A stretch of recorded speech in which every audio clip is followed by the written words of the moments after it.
No primeiro final de semana casados, ele sumiu na sexta-feira e só apareceu no domingo à noite.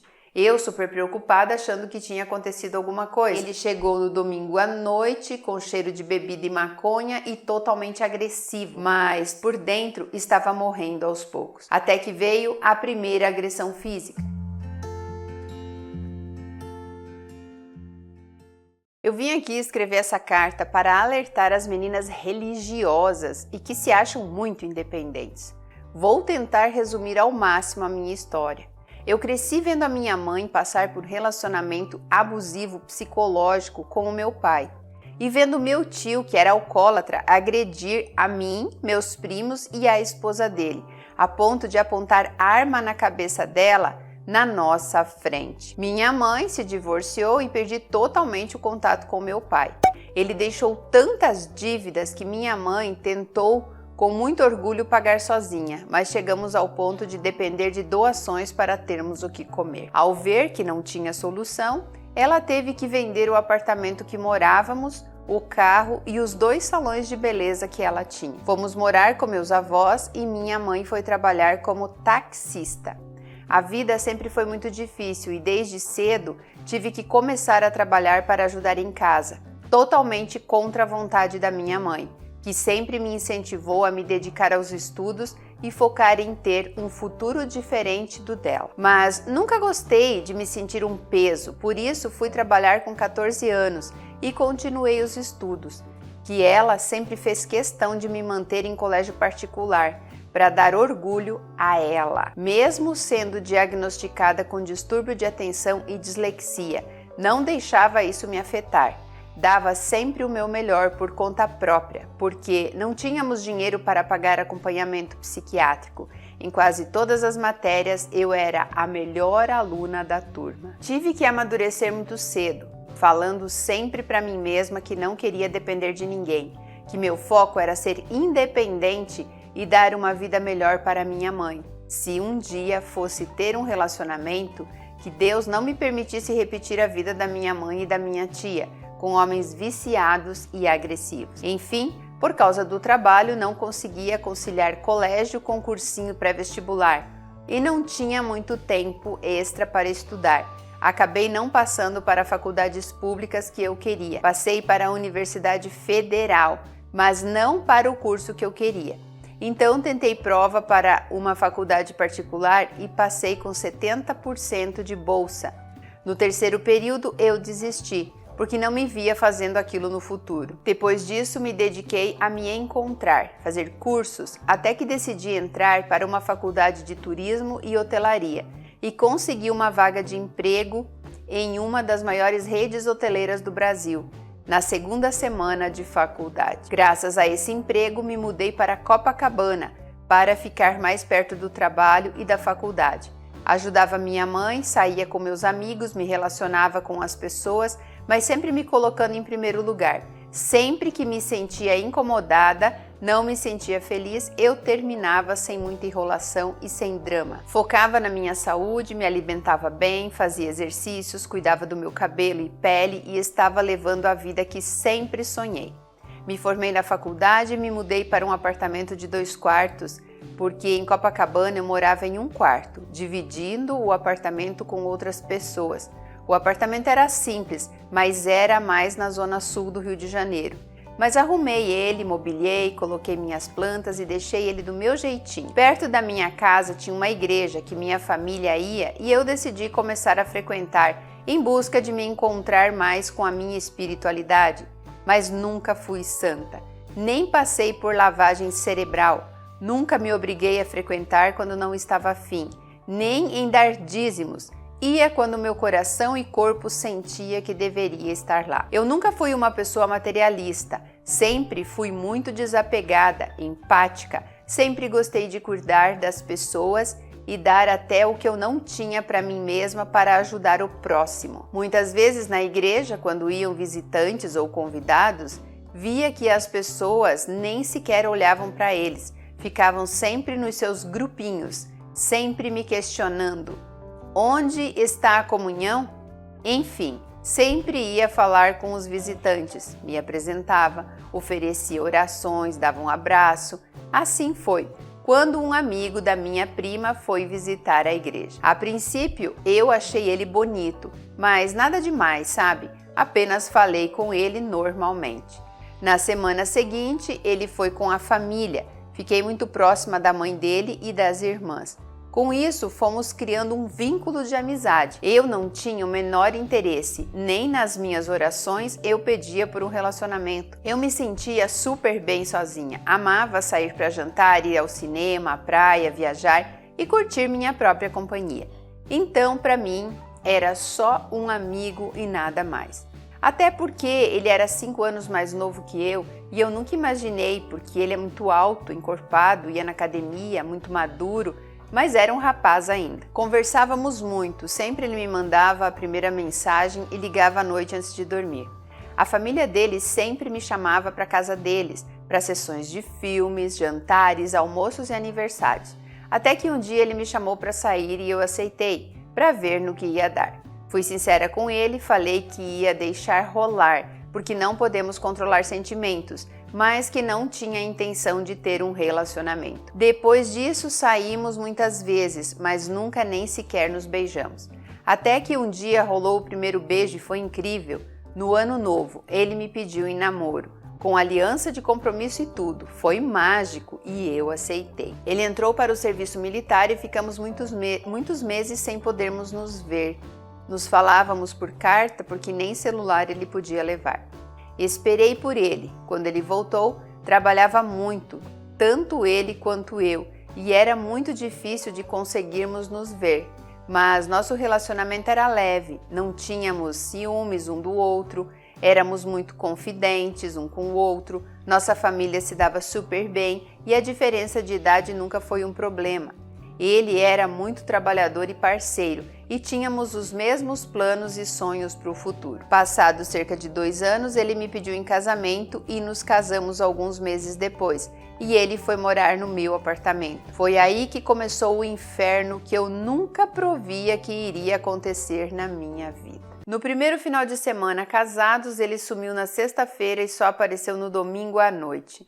Eu super preocupada, achando que tinha acontecido alguma coisa. Por ele ser militar, ele tinha licença de quase 2 semanas por causa do casamento e eu tinha apenas 3 dias. Então eu já estaria trabalhando e ele não. Cheguei em casa do trabalho achando que ele estaria em casa e tínhamos feito planos para nosso primeiro final de semana morando juntos. O celular dele sempre desligado, a família dele não sabia do paradeiro dele. Fomos à polícia, hospitais e nada. Ele chegou no domingo à noite com cheiro de bebida e maconha e totalmente agressivo. Eu fiquei chocada e sem reação. Meu primeiro pensamento foi: quem é essa pessoa com quem me casei? Deixei ele dormir e eu também fui. Como trabalhava em hotel e tinha sido promovida, eu trabalhava muito e só tinha uma folga por semana. Sempre trabalhava finais de semana e feriados. Então imagine como estava a minha cabeça, sem saber dele, preocupada e tendo que acordar de madrugada para ir trabalhar e voltando para casa tarde da noite sozinha. Pois bem, isso se tornou algo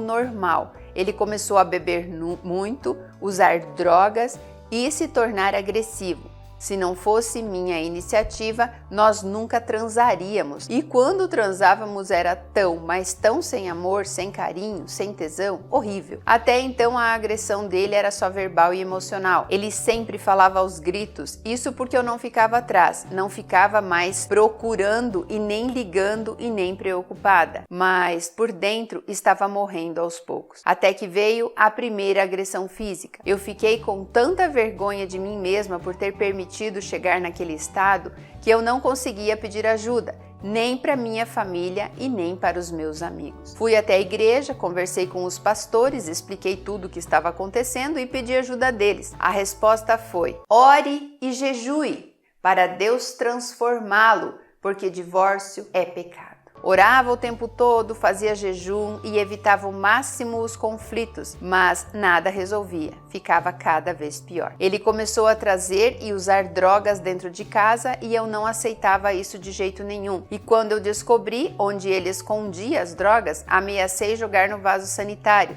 e ele me agrediu novamente, fisicamente. Para mim foi o fim. Não teria Deus, não teria medo, não teria igreja que me fizesse passar mais por aquilo. Chega!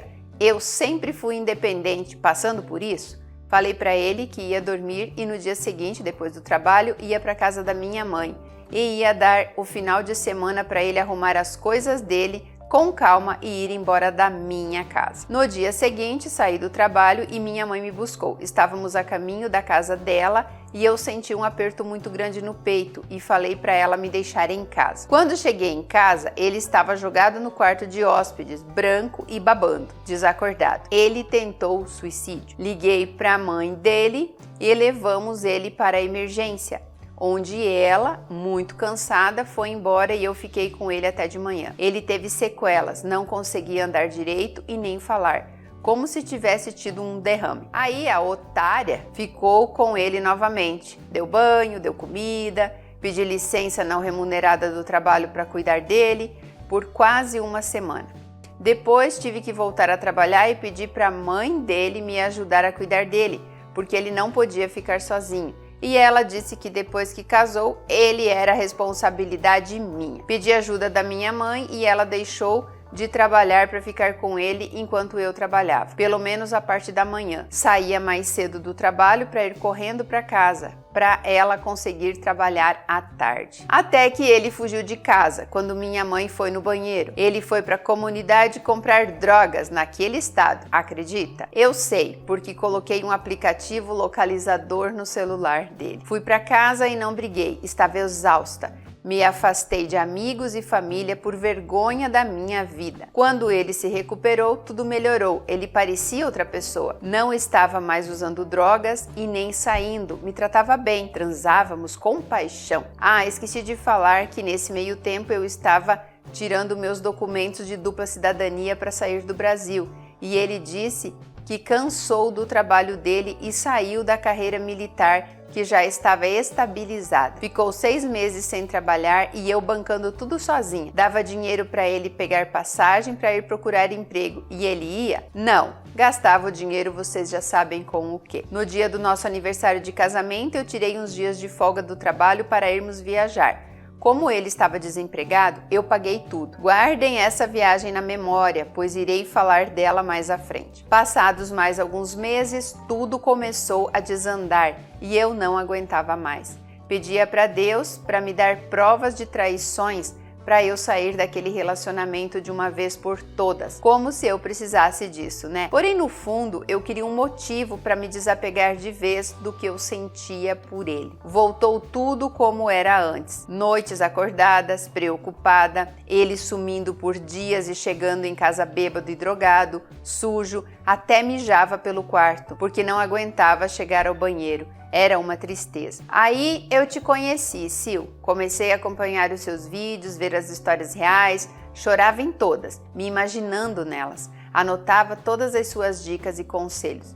O tempo continuou passando e de repente eu comecei a sonhar com uma sequência de números e eu não entendia o porquê. Gente, eu estou toda arrepiada. Até que uma noite sozinha em casa, enquanto ele estava sabe Deus onde, eu sonhei novamente com a mesma sequência de números. Ele chegou e foi dormir no outro quarto. Nesse ponto, já nem dormíamos mais no mesmo quarto. Voltei a dormir e sonhei novamente. Acordei e fui para a sala orar e vi o computador dele. Abri e tentei inserir a sequência de números que eu sonhava com frequência e adivinha, Sil? Era a senha do computador dele. Eu nunca tentei mexer no celular dele, até porque ele, até para ir no banheiro, ia com o celular enfiado na cueca, com medo de eu ver. Mas dessa vez senti que era um sinal de Deus. Abri o computador e tentei entrar em todas as redes sociais. Vi todas as conversas, tantas e tantas traições que nem consegui continuar contando. E lembra daquela viagem de aniversário de casamento? Pois é, enquanto eu estava no quarto me arrumando para ir jantar, ele estava trancado no banheiro mandando e pedindo nudes para uma menina e eu vi lá todas as fotos. Eu já tinha tentado de tudo, era óbvio que ele me traía, mas eu queria ver com os meus próprios olhos. Pedi para amigas irem falar com ele para testar a fidelidade dele. criavam fakes, mas no final eu admito, porque não conseguia viver uma mentira. E ele virava sempre o jogo, falando que eu tenho que confiar nele, afinal somos casados, e se eu não confiava é porque estava devendo. E quem não confiava mais em mim era ele. E finalmente tive a verdade que eu precisava. Ah, entendi. Ela queria ter provas porque quando ela só questionava ele, lhe dizia que ele não devia nada, mas que se ela estava desconfiando dele é porque ela devia. Entendi. Eu não chorei, eu não senti nada, era apenas o que eu precisava naquele momento e me tornei fria que nem gelo. Levei o computador aberto nas conversas, que deu para abrir, até o quarto onde ele estava dormindo, e isso era por volta de 3 horas da madrugada. Acordei ele, mostrei o computador, ele pegou e fechou na hora, ficou nervoso e eu não alterei meu tom de voz, apenas falei, por favor, arrume uma mochila com roupas que irá precisar, que tem 5 minutos para ir embora da minha casa. Ele falou que não ia, que era pra gente conversar, chorou e eu parada, sem reação, sem responder. Ele ficou ainda mais nervoso e me empurrou, me jogando contra a parede, com tanta força que eu não conseguia respirar. Peguei o celular e liguei para a polícia, e ele falou que era para eu desligar, que ele iria embora. Arrumou as coisas e foi. Eu chorei de tristeza, de raiva de mim mesma. Pensei na minha vida, na vida da minha mãe e na vida da minha tia. E o quanto eu pedia para Deus para não ter passado por aquilo. Acabou ali. Na semana seguinte, eu já estava no cartório assinando o divórcio. Contei para minha família e amigos tudo o que aconteceu e pedi perdão pelo afastamento. Recuperei aos poucos minha vida, tirei meus documentos e fui embora do país. Hoje vivo na Europa, há 2 anos morando junto com o meu namorado que conheci aqui, mantendo minha fé. Mas nunca mais coloquei meus pés dentro de uma igreja de novo. Tenho o relacionamento mais saudável e leve que já tive na vida. Ele me trata como uma rainha, sabe tudo o que já passei e respeita meus limites, sabendo de todos os meus traumas. É meu parceiro, meu amigo e batalhamos juntos por tudo o que queremos alcançar. Isso é um recado para as religiosas. Depois da primeira igreja que falou que se eu me divorciasse estaria no pecado, eu mudei de igreja. Nessa tive apoio, tentaram ajudar a mim e a ele.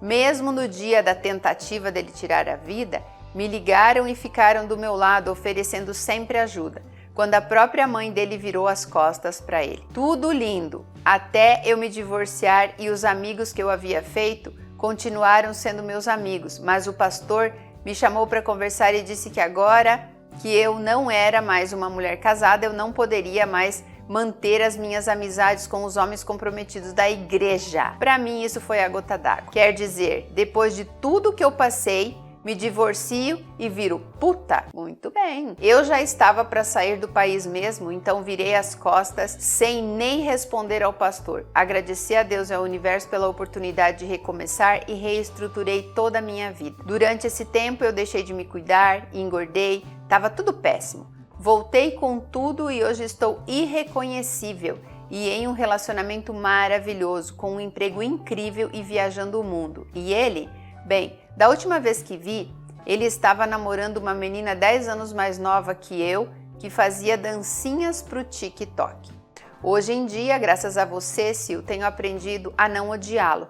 Às vezes penso em tudo isso e nele. Stalkeava ele para ver quando que a vida dele ia dar errado. Torcia e orava por isso, mas tenho aprendido a enviar positividade, sendo grata por ter passado por tudo, pois foi aprendizado, e desejo felicidade a ele e que eu continue sendo também feliz. Obrigada, Sil, espero de coração que isso possa despertar outras mulheres. Adoro você. Ela veio aqui contar a história dela e eu vou falar agora por que ela repetiu o mesmo padrão que aconteceu com a tia e com a mãe. Primeiro, que aquilo já estava no campo energético dela. Ponto. É óbvio que ela ia atrair situações. Mas o fato aqui é que ela não focava no que ela queria. Ela focava no que ela não queria. Então, as orações dela eram as seguintes: eu não quero passar pelo que a minha mãe e minha tia passou. E agora vocês entendem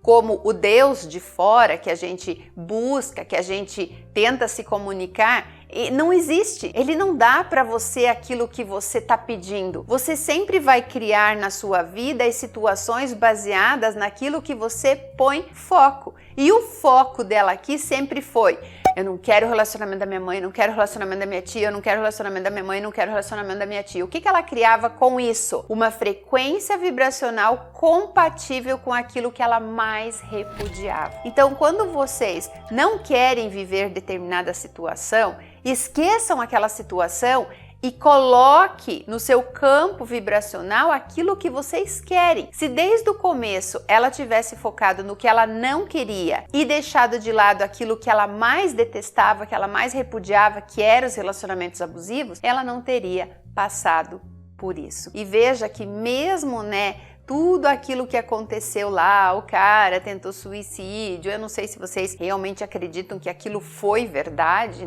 ou foi aquela coisa, eu vou fazer o mínimo que eu preciso fazer aqui para ver se eu chamo atenção, mas enfim, isso não interessa, porque isso é ele. Faz parte dele. O que a gente tem que sempre observar é o que nós queremos, independente dos outros. E essa questão de igreja vai ter um monte de gente comentando aqui que era o pastor, que não era legal, porque na minha igreja é diferente. Tá tudo bem, cada um faz o que quer da sua vida, cada um foca naquilo que quer. As experiências dela, as minhas experiências dentro de igreja foram as piores possíveis. Então, eu te apoio enquanto você fizer o que eu acho que é certo. Se você não fizer o que eu acho que é certo, independente se isso vai te destruir como ser humano, eu não quero mais que você faça parte dessa comunidade, da minha vida, ou pior, decidindo pela vida dos outros. Você é divorciada, você não pode mais ficar perto dos casais, dos homens casados. Como se essa decisão cabesse a esse pastor, Mas fazer o quê? Não estamos aqui para discutir religião. Só que eu quero que vocês aprendam com isso a focar naquilo que vocês querem. Só que o problema é que a maioria das pessoas não sabe o que quer. Então fica o tempo todo dizendo: eu não quero isso, eu não quero isso. E aí o universo, Deus, fica pensando: mas o que ela quer então? O que ela quer então? Ah, ela tá focando nisso? Deve ser isso que ela quer. É isso que ela quer, vamos dar isso para ela. Ela pensa o tempo todo nisso, fala o tempo todo disso. É isso que ela quer. É assim que a gente cria a nossa realidade. Não tem ninguém observando o que acha que você merece ou deixa de merecer. Bom, era esse o vídeo de hoje. Espero que vocês deixem aqui os comentários de vocês a respeito e muito, muito obrigada por dividir com a gente a sua história de superação.